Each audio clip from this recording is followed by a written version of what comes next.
오헬리가 쓴 단편소설 마지막 입새라는 이런 작품을 보면 두 여자친구가 그림을 그리기 위해서 한 집에서 사는데 마침 폐렴이 퍼지는 바람에 몸이 약한 친구가 폐렴에 걸려서 죽어가게 되었습니다.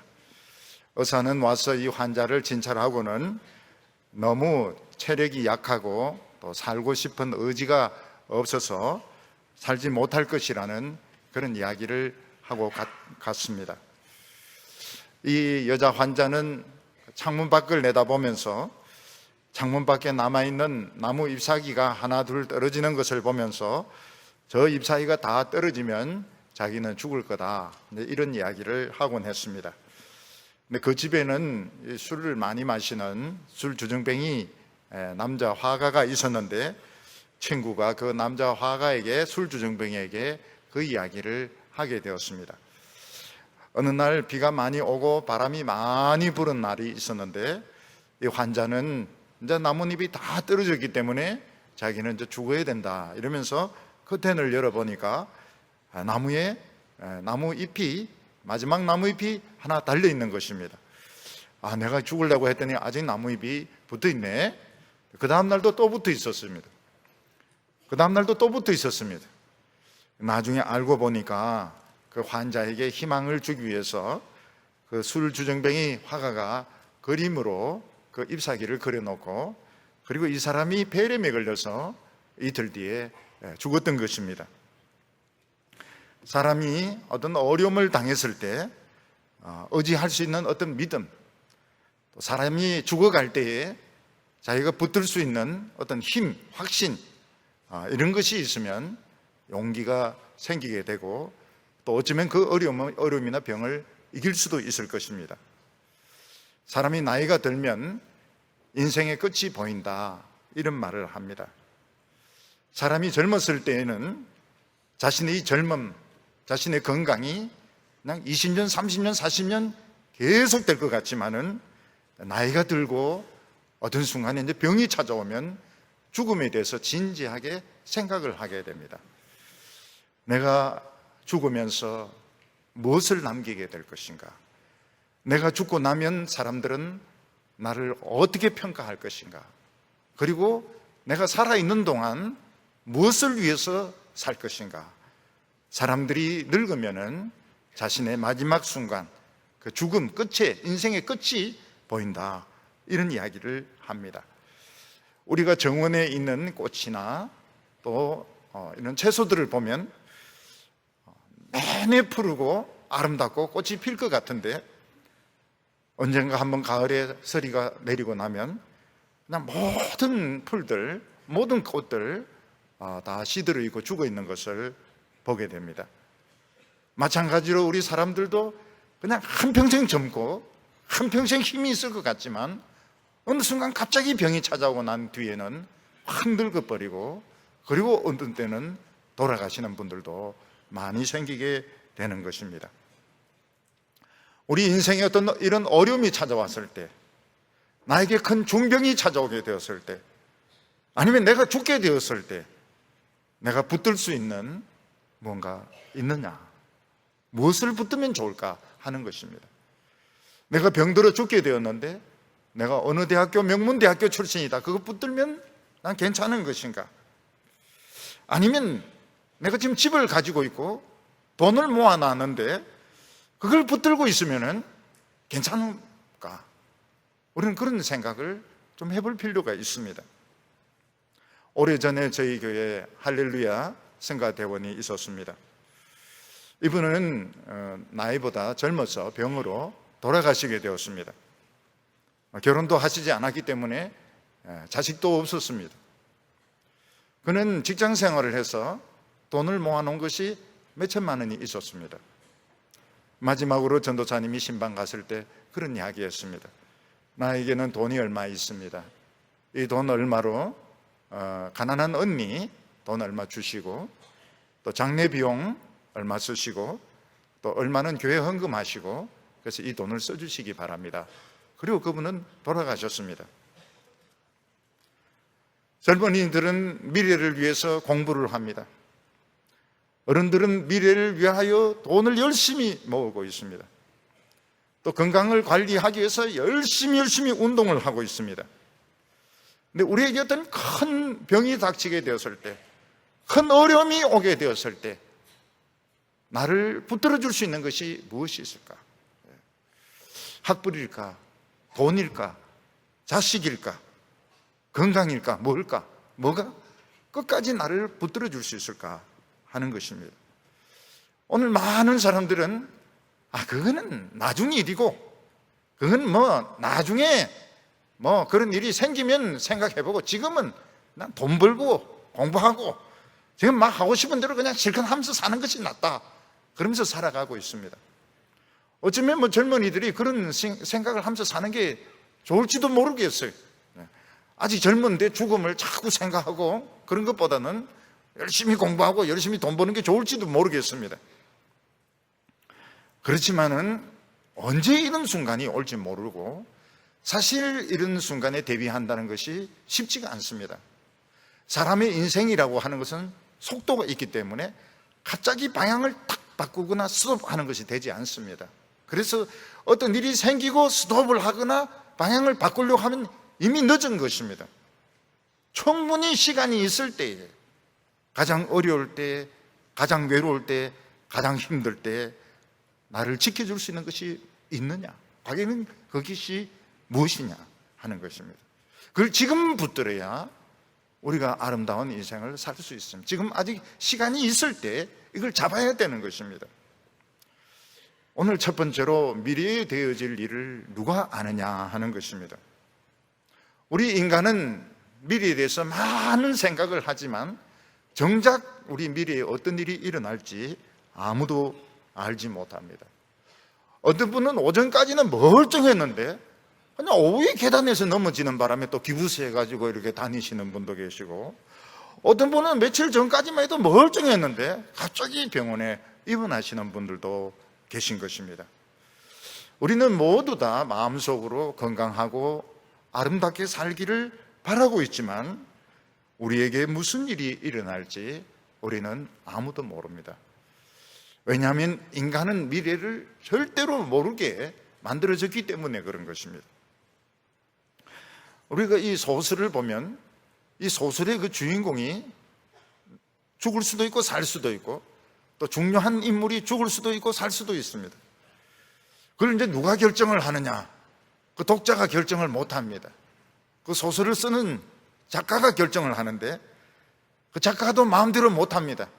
작가도 쓸데없이 주인공 죽게 했다가 욕 무지무지하게 얻어먹습니다.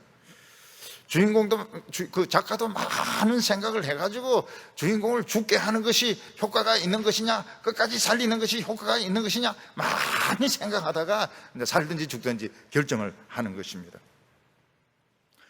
마찬가지로 우리 인간들은 미래에 대해서 많은 생각을 하지만 우리는 잠시 후에 대해서도 무슨 일이 일어날지 아는 사람은 아무도 없습니다. 근데 우리의 미래에 대해서 알고 계시며 결정하시는 분이 있습니다. 그분은 바로 하나님이십니다. 그리고 하나님의 아들 예수님, 두 분이십니다. 두 분. 하나님과 하나님의 아들 예수님은 우리의 미래를 결정하시기도 하시고 행복하게 하시기도 하시고 비참하게도 하실 수 있는 분이십니다. 그래서 오늘 우리에게 중요한 것은 하나님과의 관계, 예수님과의 관계가 가장 중요합니다. 다른 거 아무리 모아봐야 소용이 없어요. 아무리 가지고 있어봐야 소용이 없습니다. 우리에게 오늘 이 시간 중요한 것은 하나님과의 관계가 중요하고 예수님과의 관계, 이걸 오늘 증명해 드리려고 그래요. 이게 얼마나 중요한지 이걸 보여드리려고 하는 겁니다. 예수님께서는 유월절이 다 되었을 때 이틀 뒤에 되어질 일에 대해서 말씀을 하셨습니다. 사람은 하루 뒤의 일, 오후의 일도 모르는데 이틀 뒤에 되어질 일을 예수님이 말씀을 하셨습니다.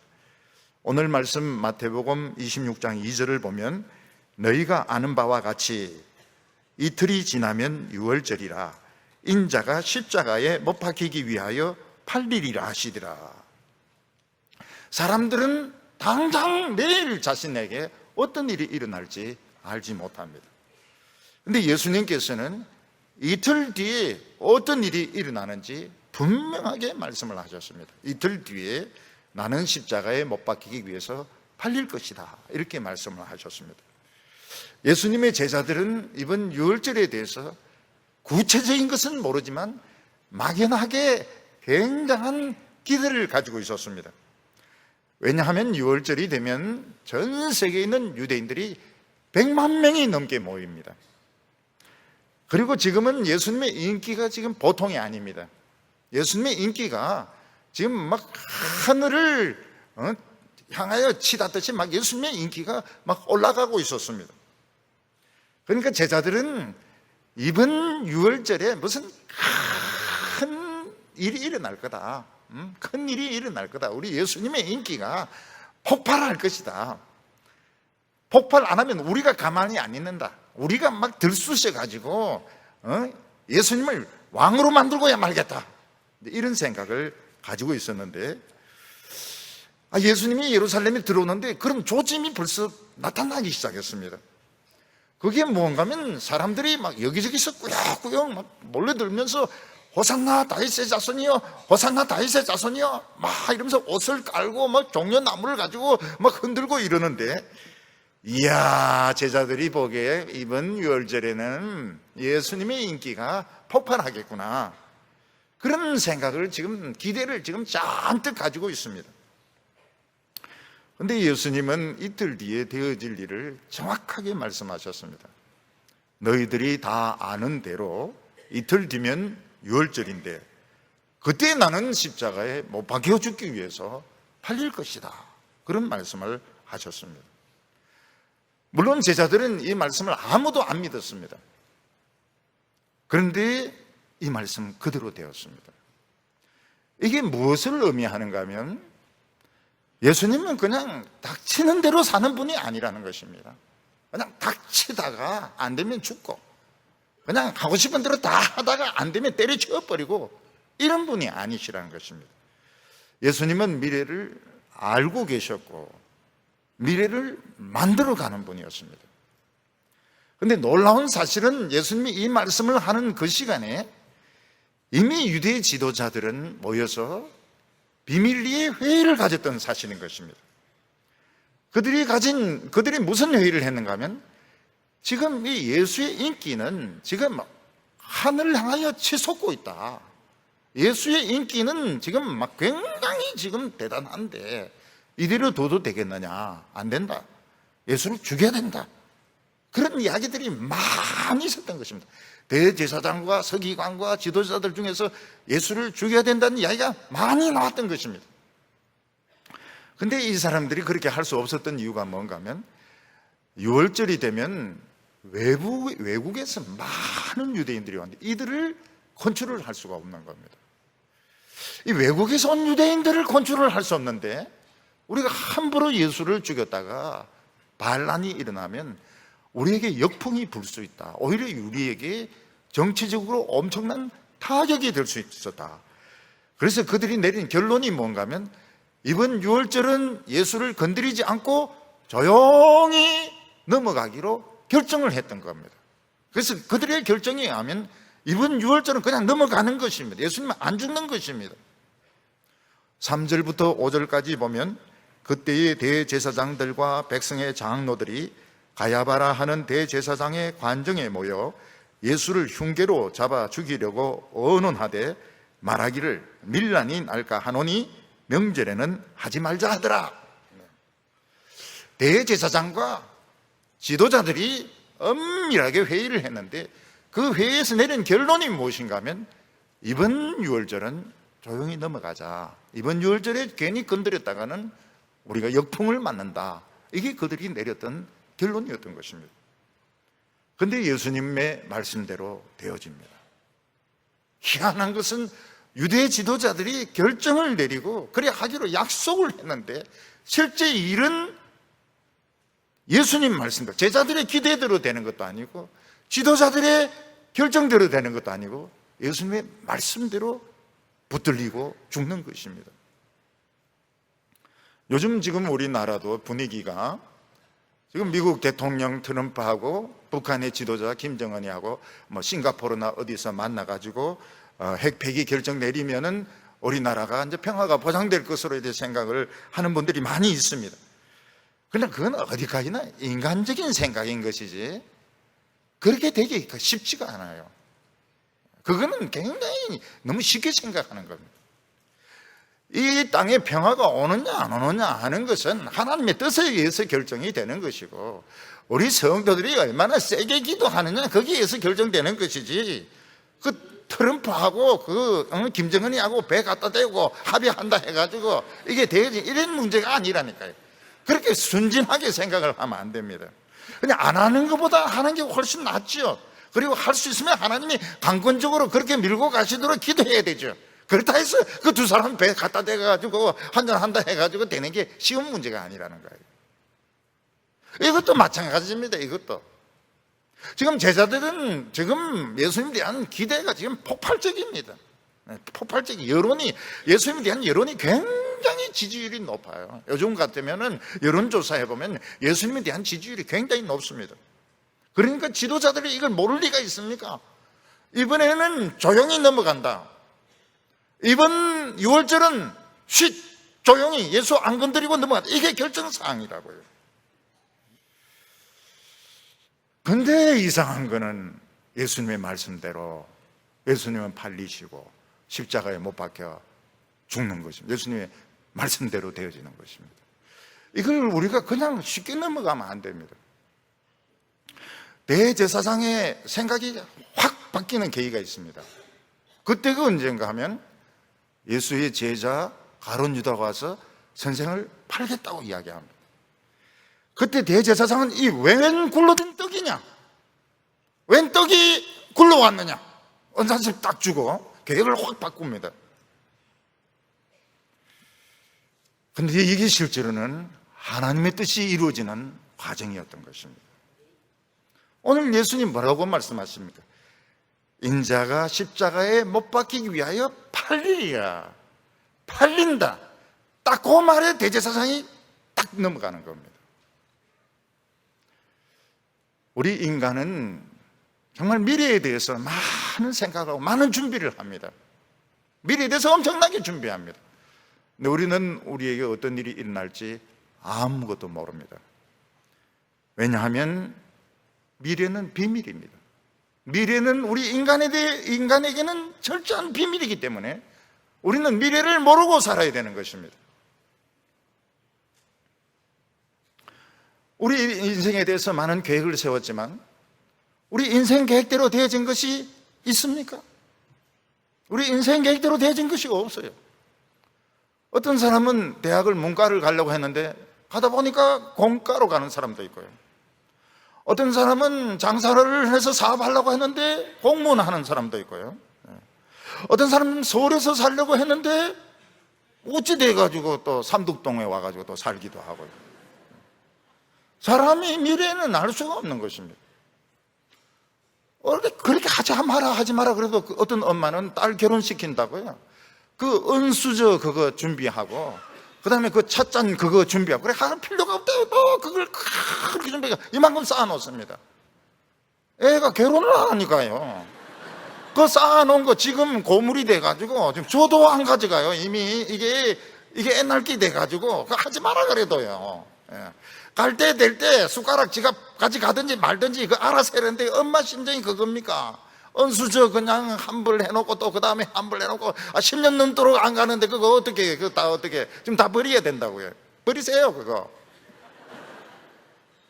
인간이 미래를 어떻게 안다고 그렇게 합니까? 젊은 청년들은 유학 갈 때 그게 심합니다. 동부야 역시 학문은 동부야.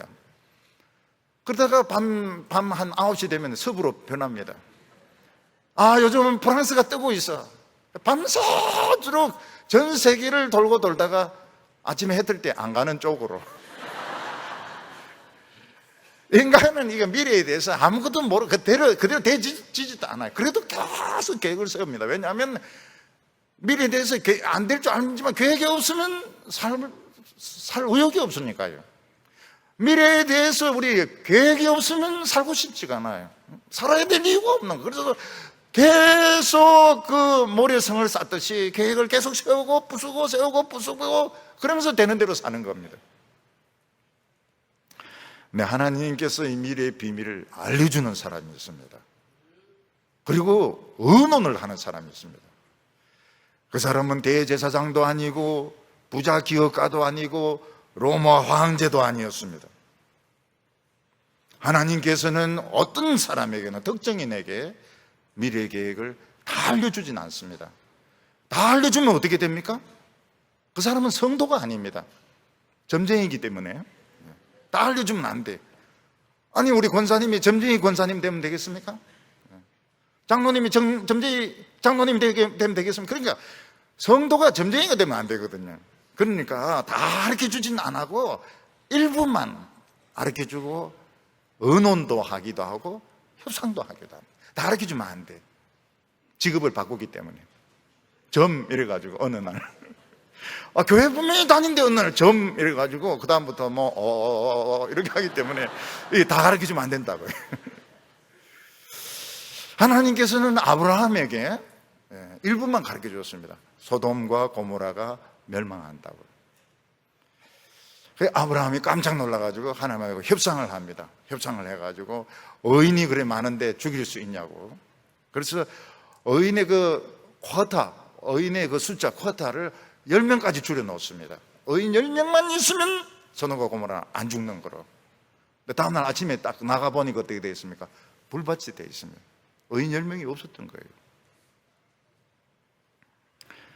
예수님은 제자들에게 하나님의 말씀을 가르쳐 주시고 뭐라고 말해요? 너희들은 하나님의 말씀을 들었기 때문에 내 종이 아니고 친구다, 이렇게 말했습니다. 친구들은 언어를 주고받을 수 있습니다. 하나님께서는 모세에 대해서 뭐라고 말했습니까? 내가 선지자들에게는 꿈이나 환상으로 말을 했지만 모세는 얼굴을 대면해서 페이스 투 페이스, 얼굴과 얼굴을 대면해서 이야기를 주고받은 관계인데 어떻게 모세를 우습게 하느냐. 그래서 그 미리암하고 아론을 책망했던 적이 있습니다. 우리는 미래에 대해서 모릅니다. 그렇지만 하나님은 하나님의 말씀을 사랑하는 사람에 대해서 일부 중요한 것을 알려주시고 협상을 하십니다. 의논을 하십니다. 그래서 어느 날 이야기를 합니다. 갑자기 핵전쟁 이거 터질 것 같은데 어떻게 생각하냐고. 안 됩니다, 안 됩니다, 안 됩니다. 그러면 연기를 시켜주기도 하고요. 연기도 되기도 하고 규모를 줄여주기도 하고요. 그렇게 하십니다. 협상도 하시고 연기도 시키고 포기도 하시고. 그래서 아모스 선지는 이런 이야기를 했습니다. 아모스서 3장 7절에 보면 주 여호와께서는 자기의 비밀을 그 종 선지자들에게 보이지 않고는 결코 행함이 없으시니. 하나님께서는 그 중요한 것을 우리에게 알려주십니다. 알고 당하는 것과 모르고 당하는 것은 엄청난 차이가 있습니다. 그래서 우리의 미래에 무슨 일이 일어날 줄은 아무도 모르지만은 하나님은 우리의 미래를 만들어 가십니다. 우리의 미래는 고정되어 있지 않습니다. 굉장히 유동적입니다. 더 살 수도 있고 짧아질 수도 있고 아름다워질 수도 있고 비참해질 수도 있고 이 결정을 하나님이 하십니다. 우리하고 의논해서 하십니다. 그래서 하나님과 가까워지고 예수님과 가까워지는 것이 지금 아주 중요합니다. 지금 돈을 모으고 지금 책을 읽고 그것도 다 필요하지만 하나님과 가까워지고 예수님과 가까워지는 것이 아주 중요합니다. 오늘 이 두 번째로 보면 예수님과 가까웠던 여인이 나옵니다. 우리는 이 세상에 귀중한 것이 많이 있습니다. 사람들에게는 가족도 중요하고 남자들에게는 직장도 중요하고 여자분들에게는 집도 중요하고 또 돈도 중요할 것입니다. 부모님들은 자기 자식이 얼마나 중요한지 그 큰 놈들을 눈에 넣어도 안 아프다고 그렇게 말을 합니다. 공부하는 학자들에게는 자신의 연구실, 직장이 아주 중요할 것입니다. 우리는 우리의 이런 것들이, 내가 가지고 있는 것들이 내 미래를 행복하게 지켜줄 거라고 생각합니다.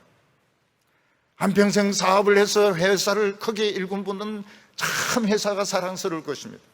그 회장실, 사장실 보면은 참 자부심이 느껴질 것입니다. 돈을 많이 벌어서 좋은 차를 샀다면, 좋은 집을 샀다면 굉장히 자부심이 생길 것입니다. 근데 이것만 붙들고 있으면 될까? 아니면 이거로는 부족할까? 이게 이제 우리의 문제인 것입니다. 우리가 한평생 공부했고, 한평생 돈 모았고, 지금 지위가 있고, 자식이 있고, 명성이 있으면 다 된 건가?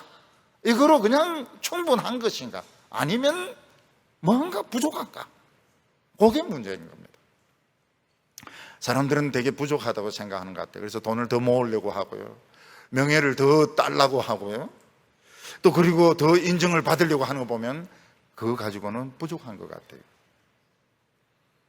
그런데 다른 것이 있어야 된다고 생각한 사람이 있었는데, 그 사람이 바로 막달라 마리아라는 여자였습니다. 이 막달라 마리아는 과거에 아주 좋지 못한 정신병에 걸려가지고 비참하게 살았던 여자였습니다. 사람들은 막달라 마리아를 뭐라고 이야기하는가 하면 7 귀신이 들렸던 여자다, 이렇게 말을 합니다. 남자든지 여자든지 귀신 하나만 들어와도 발작을 하고 욕을 하고 난리를 칩니다. 그런데 여자 안에 귀신이 7개나 들어갔으니까 7개나 해야 될지 7마리라고 해야 될는지, 귀신이 7이나 들어갔으니까 얼마나 이 여자의 발작이 심한지 모릅니다. 이 여자는 정신적인 병이란 정신병은 다 가졌던 여자입니다. 이런 말을 하면 안 되는데 속된 말로, 오늘 이 말은 그냥 듣지 마시고 기억하지 마시고 필기하지 마시고요, 절대로 필기하지 마시고, 지랄병이란 지랄병은 다 가졌던 여자인 겁니다. 절대 필기하지 마세요. 뭐 우울증, 자살 충동, 뭐 발작, 눈 까디짓는 것부터 시작해가지고 거품 흘리고 쓰러지고 막 불면증, 막 욕하고 막 별의별 짓 다 한 겁니다. 근데 이 여자의 정신병은 고칠 수가 없었습니다. 돈으로도 못 고치고, 약으로도 못 고치고, 침으로도 못 고치고, 자신의 의지로도 못 고치고, 무당에 푹닥거리도 못 고치고, 이 여자의 발작은 치료가 불가능한 것이었습니다. 근데 어느 날 이 막달라 마리아가 예수님 그 설교를 듣는데 기분이 좋은 거예요. 굉장히 기분이 좋은 거예요. 발작이 좀 적어지는 것 같았습니다. 그리고 예수님이 설교 마치고 난 뒤에 오라고 해가지고 안수기도를 하셨습니다. 7개 귀신 다 나가라고. 근데 희한하게 그렇게 기분이 좋을 수가 없는 겁니다. 뭐 불면증도 없어지고, 강박증도 없어지고, 환청도 없어지고, 두통도 없어지고, 그냥 막 공격적인 이런 것도 없어지고, 모든 게 다 없어지면서 정상적인 인간이 되는데, 정상적인 인간이 된다는 게 얼마나 환상적인지 모릅니다. 정상적으로 숨쉬고 정상적인 상태가 된다는 게 너무너무 좋은 거예요. 막달라 마리아는 예수님을 만나고 새 인생을 만나게 되었습니다. 이 막달라 마리아 집에는 돈이 좀 있었습니다. 그래서 미래를 대비해 가지고 특히 이 막달라 마리아 이름으로 뭘 좀 준비를 해 놓았습니다. 비상금을 좀 준비해 놨습니다. 그 비상금이 뭔가 하면 무슨 물건을 사놓은 건데 아주 비싼 향유를 사놓은 것입니다. 이 향유는 인도에서 온 상인들이 부잣집에만 파는 것인데, 돌로 된 병이나 유리로 된 병에 이제 이걸 넣고 완전 봉해가지고 파는 것입니다. 이게 이제 돈이 몇백만 원, 한 1,000만 원, 뭐 이 정도 되는데, 요즘 돈으로 한 1,000만 원 된다면 이때 돈으로 한 1억이 넘는 것입니다. 이게 이만큼 비싼 것이었습니다. 그러니까 이제 워낙 발작을 하니까요. 워낙 이 발작, 귀신이 7개나 들어가가지고 막 맨발로 뛰쳐나가고 욕하고 막 아무나 붙들고 욕하고 멱살 잡고 싸우고 막 얼굴 꺼버리고 이렇게 하니까 뭐 이 작은 이 여자 이름으로, 이 여자의 용도로 비상금으로 이 향유를 사놓은 것입니다. 막달라 마리아가 예수님 만나고 인생이 싹 변, 정상적인 인간이 된 거예요.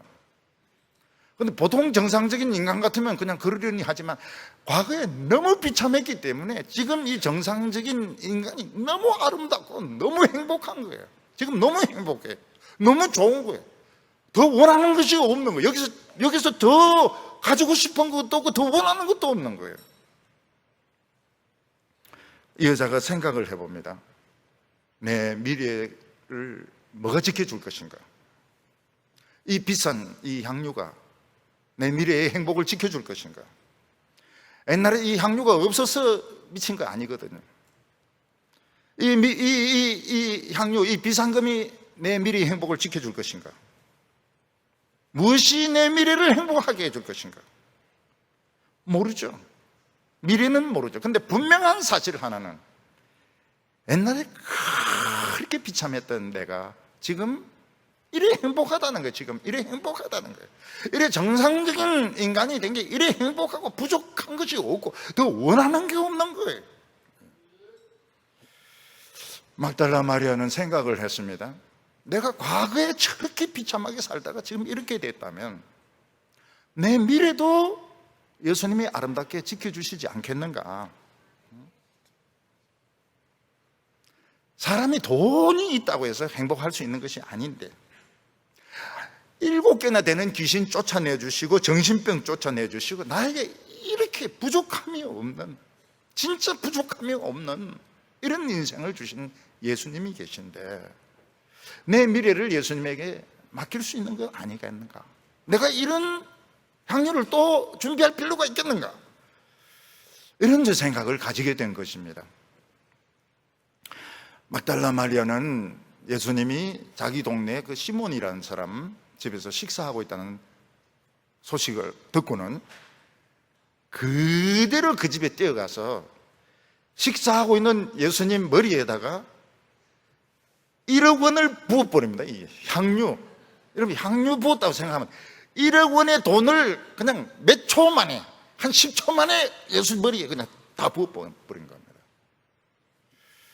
6절과 7절 보면 예수께서 베나니 나병 환자 시몬의 집에 계실 때에 한 여자가 매우 귀한 향유 한 옥합을 가지고 나와서 식사하는 예수의 머리에 부으니, 막달라 마리아는 미래에 대해서 걱정할 필요가 없었습니다.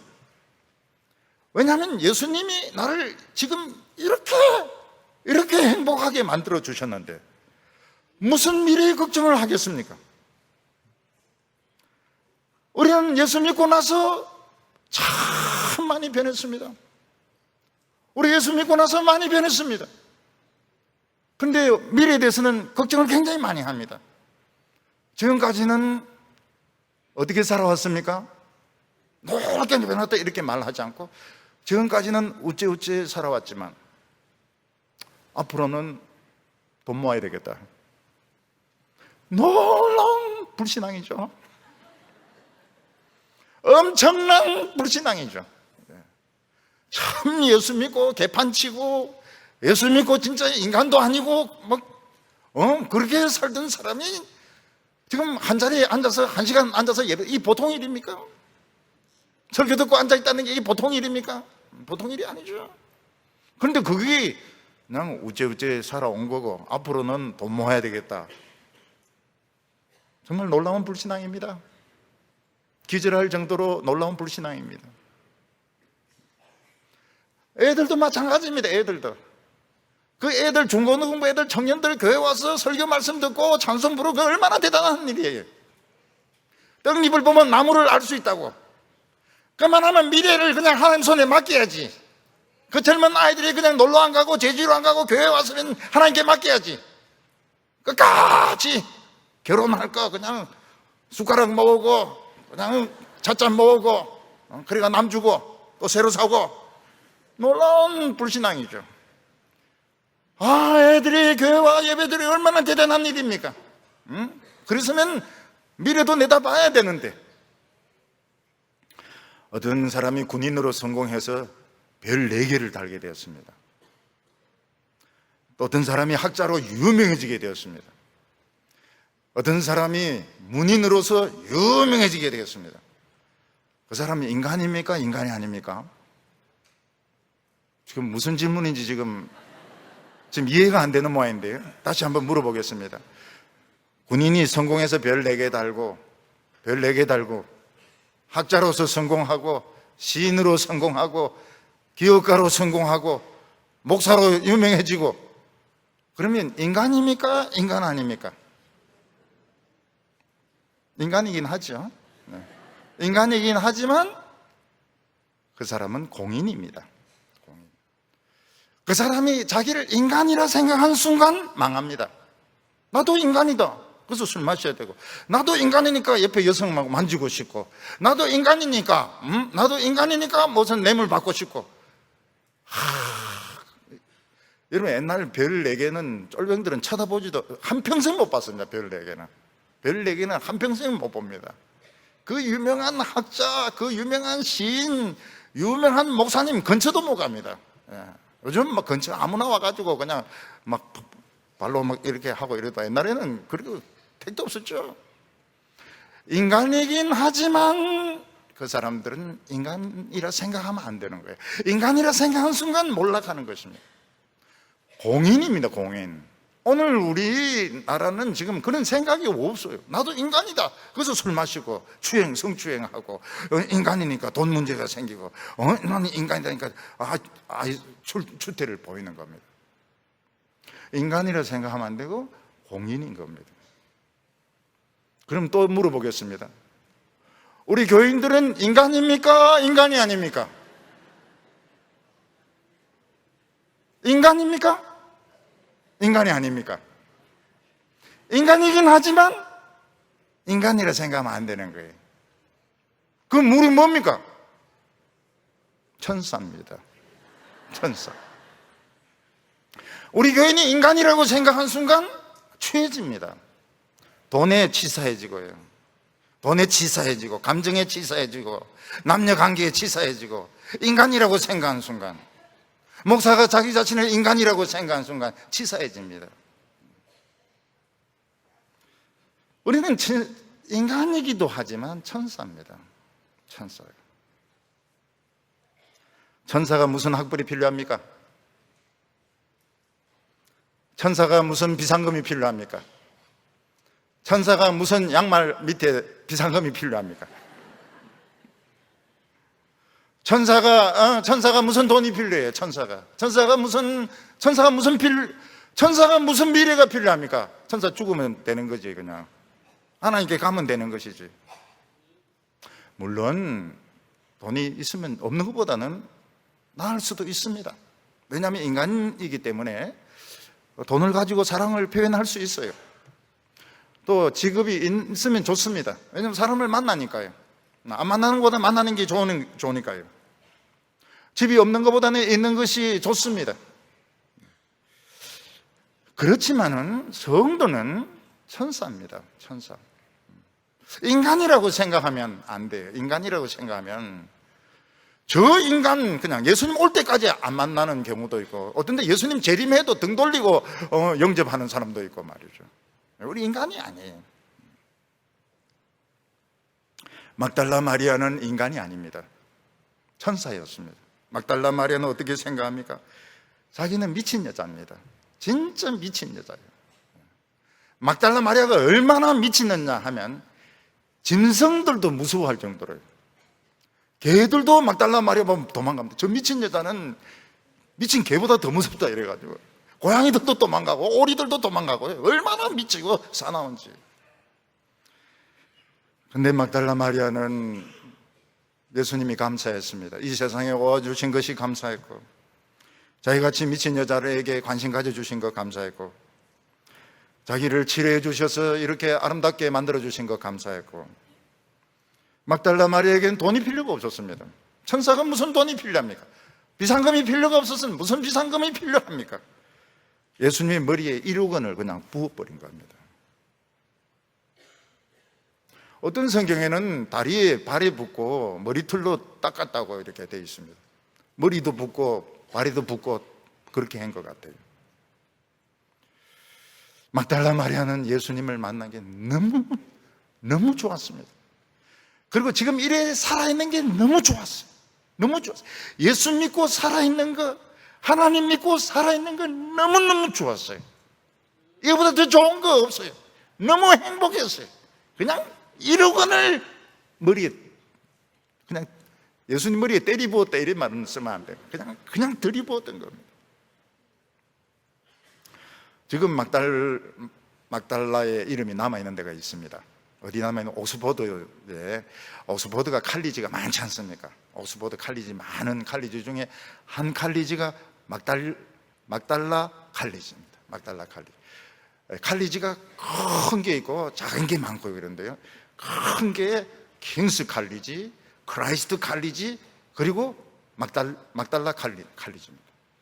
근데 막달라라 부르면 안 됩니다. 영어 발음은 모들린입니다. 모들린. 그래서 영국에 가거든 모들린 칼리지가 어딨냐 이러면 깜짝 놀라죠. 발음이 너무 좋으니까. 그래서 어디서 오셨냐 이러면 동부교에서는 발음도 배운다고. 모들린 칼리지, 옥스퍼드 모들린 칼리지가 어디 있습니까? 이렇게 하면 깜짝 놀래. 다 무식하게 막달레나 그렇게 하면 못 알아들어요, 사람들. 우리가 지금 아름답게 변했다면 미래를 걱정할 필요가 있을까요? 그건 불신앙입니다. 불신앙. 놀라운 불신앙이. 하나님이 미래도 아름답게 만들어 주실 겁니다. 오늘 여기 세 번째로 보면 제자들의 분노가 나옵니다. 제자들은 막달라 마리아가 방에 들어와서 예수님의 머리에 그 향유를 부을 때 그 병의 브랜드를 봤을 거 아닙니까? 그리고 거기에서 나오는 냄새를 맡았을 거 아닙니까? 그리고 이게 엄청 비싸다는 걸 안 겁니다. 그래서 분노가 폭발을 했습니다. 제자들에게 분노가 폭발한 것은 여자가 남자들이 있는 방에 들어와서 폭발한 것도 아니고, 예수님을 귀찮게 해서 폭발한 것도 아니고, 그 한순간에 그냥 기름을 부은 그것이 아까워서 분노가 폭발했던 겁니다. 8절과 9절 보면 제자들이 보고 붕괴하여 이르되 무슨 의도로 이것을 흡의하느냐, 이것을 비싼 값에 팔아 가난한 자들에게 줄 수 있었겠도다 하거늘. 또 다른 복음서에 보면 화를 제일 많이 낸 제자가 가룟 유다라고 또 되어 있습니다. 제자들은 지금 참 돈도 없는 가운데서 참 아껴가면서 복음을 전하고 있는 가운데 있었습니다. 담 끼니가 없는 때도 많이 있었습니다. 참 주위에 어려운 사람들 많이 있지만 그냥 보면서도 그냥 굶도록 내버려 줄 때가 많이 있었습니다. 근데 이 미친 여자가 좀 괜찮아진 것 같더니 병이 재발했는지 몰라도 그냥 한순간에 그냥 방에 뛰어들어오더니 예수님 머리에 막 1억 원을 그냥 부어버리는 거예요. 너무너무 화가 나서 폭발을 해버렸어요. 저는 이게 이해가 됩니다. 어떻게 이해가 되느냐면요, 저희들이 어렸을 때는 참기름이 그렇게 귀했습니다. 참기름이 정말 귀했어요. 그래서 만약 여동생이 참기름병 큰 거 심부름 한다고 들고 뛰다가 넘어져서 깼다, 나가 죽으라 그러면 나가 죽으라, 가시나야 나가 죽으라 이렇게. 그리고 거기에 대해서 반대한 사람 한 명도 없습니다. 정말 나가 죽어야 된다고 믿습니다. 우리는 참기름은 피보다 더 귀한 겁니다. 우리 피 흘리는 거 아무 문제 없어요. 코피 터지고 뭐 발재지 이거 상관없어요. 비빔밥 만들면서 참기름 좀 더 눌리가 만드는, 이거는 온 식구들이 레이저 빔을 쏘옵니다. 이거는 죄입니다, 죄. 비빔밥 만들면서 참기름을 좀 많이 넣었다, 이거는 용서할 수 없어. 근데 병을 깼다, 이거 나가 죽어야 돼요. 너무 아까워요, 참기름.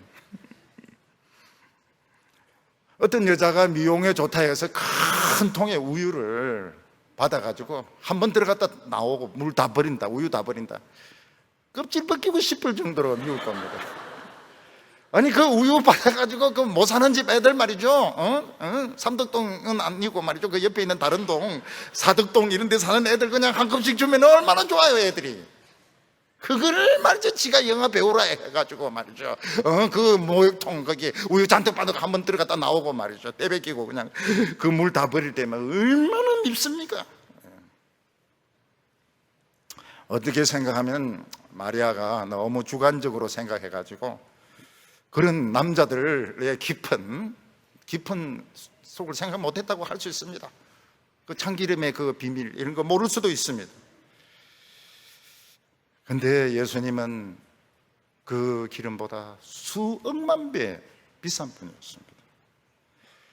예수님의 그 피는 그 향유 수억만 병을 가지고도 바꿀 수 없는 피였습니다. 그래서 예수님은 이 여자를 야단치지 말라고 했습니다. 10절에 예수께서 아시고 그들에게 이르시되 너희가 어찌하여 이 여자를 괴롭게 하느냐? 그가 내게 좋은 일을 하였느니라. 예수께서 아시고, 이게 뭐 예수님 앞에서는 안 한 겁니다. 이 여자가 기름 붓고 나올 때 좀 조용한 데로, 좀 화장실 있는 쪽으로 데려와가지고 무슨 너더러 이렇게 1억 원을 쓰냐고 막 여자를 찔러댄 것입니다. 예수님이 그걸 아시고 쓱 나오셔가지고 이 여자를 괴롭게 하지 마라. 이 여자가 내게 좋은 일을 했다고 말했습니다. 제자들은 예수님이 그렇게 귀하다고 생각하지 않았습니다. 예수님이 그 1억 원 되는 향유를 바를 정도로 예수님이 그런 모델도 아니고 예수님이 뭐 그런 배우라고 생각하지도 않았습니다. 예수님은 그냥 싸구려가 그냥 비누, 할머니들은 또 사분이라 그럽니다.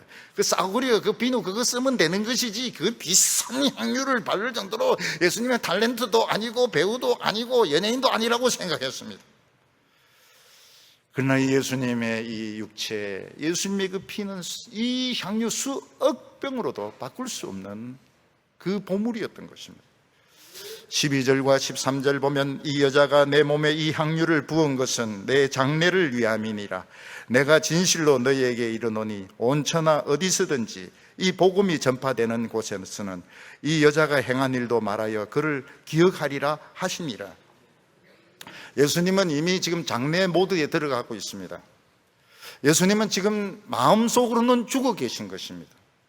그의 심장은 살아있지만 그의 감정, 그의 생각은 죽음의 슬픔, 죽음의 외로움, 죽음의 고통이 가득 차 있었습니다. 그런데 이 여인이 갑자기 예수님의 머리에 그 비싼 향유를 부었을 때 예수님의 그 죽음이 갑자기 따뜻해지고 아름답고 향기나기 시작했습니다. 예수님은 그 향례를 통하여 하나님의 음성을 듣습니다. 하나님은 뭐라고 말씀하십니까? 아들아, 너의 죽음은 비참한 죽음이 아니다. 아들아, 너의 죽음은 외로운 죽음이 아니란다.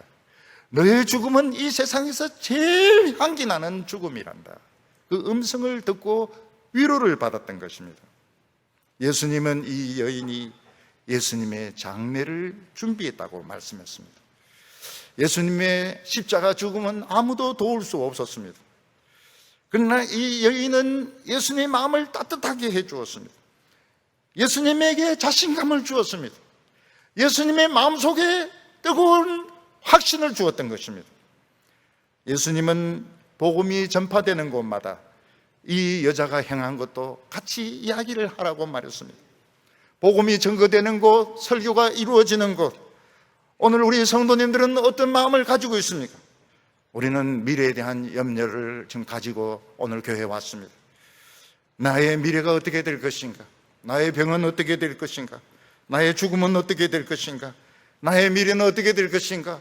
돈이 나를 도울 수 있는가? 의사가 나를 도울 수 있는가? 명예가 나를 도울 수 있는가? 가족은 나를 도울 수 있는가? 어떤 경우는 너무 외롭고 어떤 때는 힘들고 이럴 때 이 여자의 일도 이야기라는 거예요.